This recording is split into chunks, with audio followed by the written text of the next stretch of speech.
Alright, we just switched locations and Benny P hooked up already. And I actually missed one my first cast.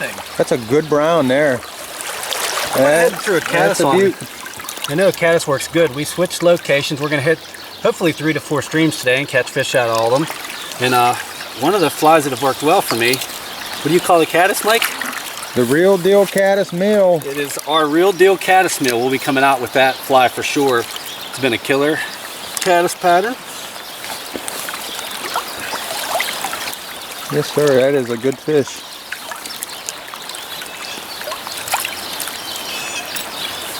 Go ahead and drop him back in.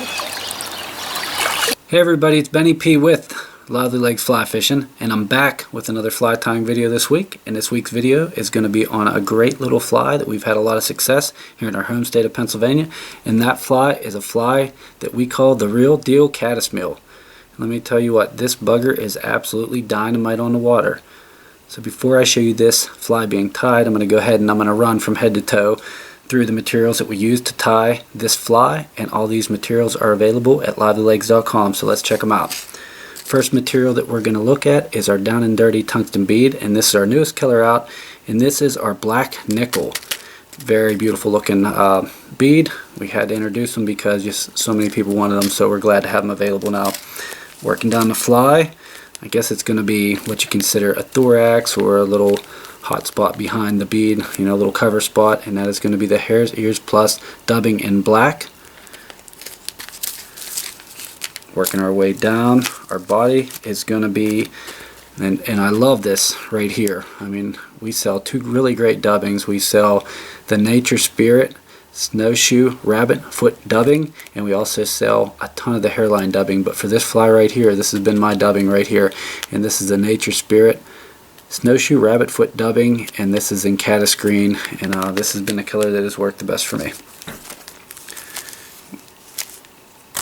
Next we have the Fino skin, and this is the skin that we sell at livelylegz.com, and if you look in the back, this is the light done, the mottled light done, and I'm not really sure why they call it that. To me it's more of a clear with black preparation in it, and it's absolutely beautiful. It takes on the color of the fly that you're using. It just puts a nice shiny skin on the top of it, and this right here has been one of my favorites. The ribbing that I'm going to use, this is the UTC brown, and it is small, and this creates a beautiful ribbon. You're going to see that on this fly when I tie it. The hook that I'm using to tie this fly is our Lively Legz extremely sharp lip splitter fly hook. This is the number 135, and I'm tying it in a size 12 on the video today. I also tie this in a size 14 and 16, and that's going to bring on the next material, and this is very important. This is an 8/0 unithread in black, and that 8/0 is the important part because, let me hold this fly back up and show you. This fly is very streamlined. It's very thin. You don't want to build a thick body on this fly. I've fished this fly a ton, and I fished it with a fat body and I fished it with a thin body, and this thin body outfishes the fat body so much. I mean, it's not even close. I wouldn't even consider tying a fat body caddis anymore. I'd have so much success with this. So that is why I'm using the 8/0 thread. Anything I can do to keep that body a little thinner is important to me. Well, you've seen the fly. You've seen the materials that we use to tie the fly. I'm going to go ahead and add the material list right here. This is something I did in the last video, and our subscribers on YouTube and our customers really like that. So take a second, jot these materials down, and then we're going to go ahead and start on this fly.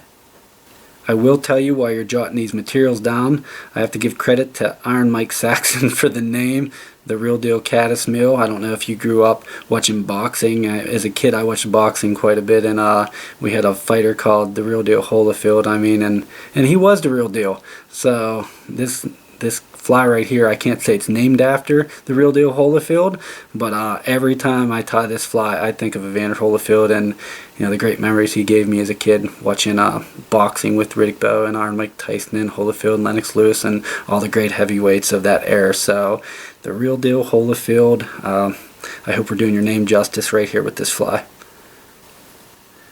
Okay, let's go ahead and start this beauty. I'll take my hook. I have my bead.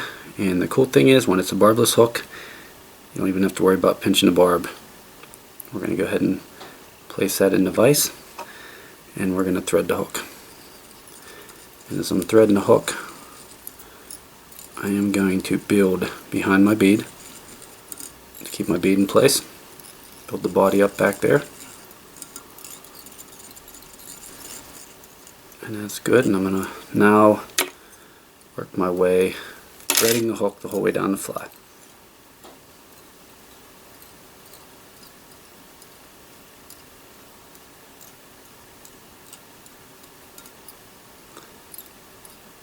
And I'm going to work this. You can see the bend in the hook. I'll lift this up just a pinch because I want to work this clear back into a little bit past that halfway mark in the bend. And right there, that's going to be perfect. I'm going to take my hook in my vise, and you can see how I have my hook placed, and that's going to give me the opportunity to be able to work back to that point because that's where I want that fly tied to right there. So back up on the fly, and I'm going to go ahead and grab my wire rib at this point. You're going to place it. You can see if my thread's here, I'm going to come right into the thread, right against the fly, and I'm going to tie it in right there and tie it clear back to where I ended that thread, which is going to be the start to the body of this fly. It's tied in real nice. Now I'm going to grab my phyno skin, and on my phyno skin I'm going to take my scissors, and you can see it's a very thin piece of phyno skin here, but I'm still going to make a couple cuts and create a little V that'll give my tying thread a chance to grab, a place to grab. Okay, you see that little V there?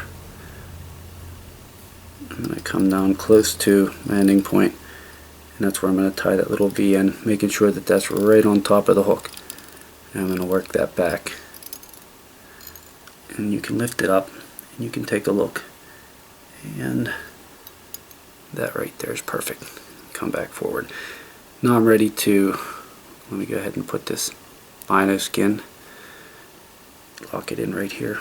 That's one of the cool things about the Regal vise is you have this little spring back on this side, and you can lock your materials in until you're ready to pull those materials out and use them again. So go ahead and straighten my fly back up, and we're ready to build a body onto this fly. Go ahead and add a little dubbing wax. Have my snowshoe rabbit's foot in caddis green, and this is important with this fly. With the way I tie it, and what I've had success fishing, which is important as well, you want to dub this thin. You don't want a big fat body. This isn't a grub, this is a caddis, and you want to make sure that you don't tie it like a big old grub. You know, I'm actually trying to represent a real bug that's in the water, and it's important that you do your best to get that right. So if you fish in an area and you notice the caddises are big and fat, tie it big and fat, but you know, I'm fishing this mostly in northern central Pennsylvania, and these guys are thin. So thin is in right now, and that's how I'm tying it. Alright, I have a nice dubbed piece of thread here, 8/0 thread, and I'm going to work it towards the back and make sure I start this fly right, and just slowly work your way up, keeping those wraps tight and building that body evenly.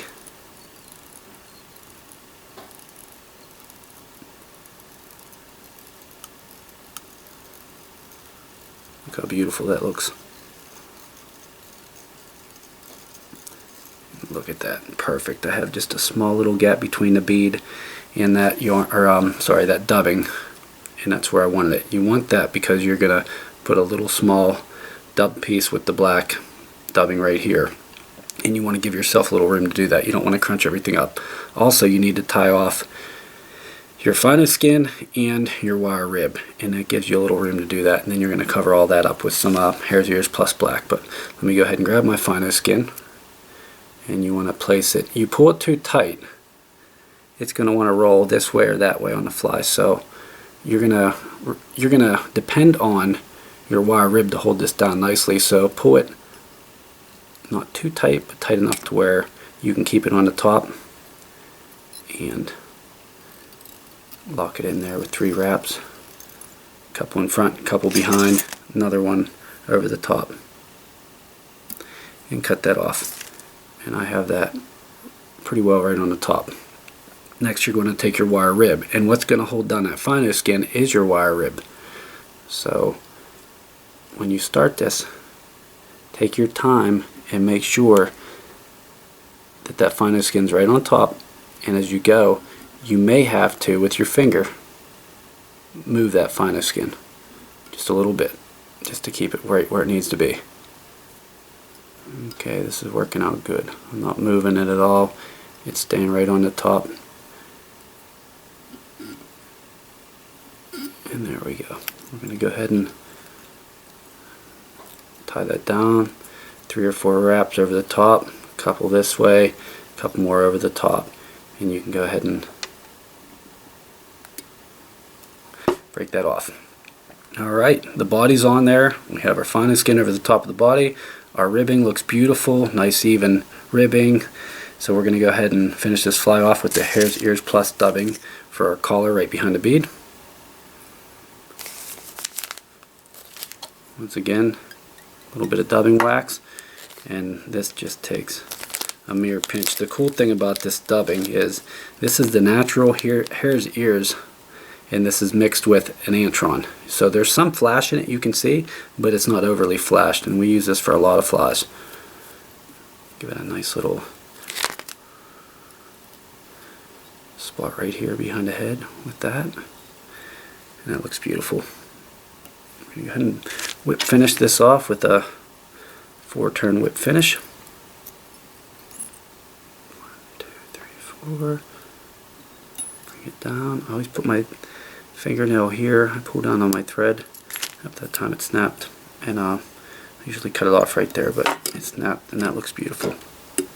Okay, the Real Deal Caddis Meal is out of the vise, and let me go ahead and spin it around and show you the beauty of this fly. The first thing you're going to notice, that black nickel down and dirty tungsten bead really sets it off from the get-go, and as I'm coming around, the phino skin looks absolutely beautiful on there. It's right on the top, and you can see the segmentation that I made is very even, and to me that's important, because when you pick up a nymph, or you pick up a caddis, or you pick up a bug in the water, their body has that nice segmentation, and you want to try to imitate that. You know, that could be the difference between the fish grabbing that fly and not grabbing that fly. So take your time, get your segmentations right, you know, make your flies look that much better to the fish that you're fishing at and for, and get your presentation right when you're fishing. And if you can put a lot of these things together, you're going to have a lot more success on the water. Well, we're going to go ahead and wrap this video up. I want to thank everybody for watching. I want to thank you to everybody who's subscribed to our YouTube channel. If you haven't, hit that subscription button. Be sure to hit the like button. Go ahead and comment. We'll get back to you. And until next time, best of luck on the water.